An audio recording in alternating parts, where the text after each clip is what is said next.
নিজের লোক আমার বরের অনেক কষ্টের জমানো সঞ্চয়ও অনেক সময় কেড়ে নিয়েছে, এখনও কেড়ে নিচ্ছে। কিন্তু বিশ্বাস করো, আমি মনে করি যে ভগবানের দেয়া ফুরোয় না আর মানুষের দেয়া ফুরোয় না। তো মানুষ কি করবে? সামান্য সামান্য একটু জিনিস নেবে, নিয়ে কি করবে? কতটা বড় লোক হবে? হোক না। দেখো, এই যে আমি পরে আছি, এই যে শাড়িটা, এই যে জুয়েলারিটা, এগুলো একটাও আমার না। এগুলো দিয়েছে আমারই মায়ের মতো একজন। আমাকে মেয়ে হিসাবে মনে করে, মেয়ে হিসাবে ভালোবাসে, তাই আমাকে এগুলো দিয়েছে পড়তে। আর আমি এগুলো একদম ভেতর থেকে, অন্তর থেকে এগুলো গ্রহণ করেছি। আমি মনে করি এগুলো আমার আশীর্বাদ, তাই এগুলো পড়েছি। আর এগুলো পরেই একটু রিলস বানালাম, ভালো লাগলো, খুব ভালো লাগলো।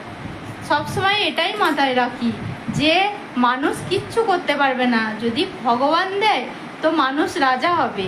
আর যদি মানুষ মানুষকে দেয় তাহলে মেরে নিয়ে কিচ্ছু করতে পারবে না, পথের ভিখারিই হবে। টাটা।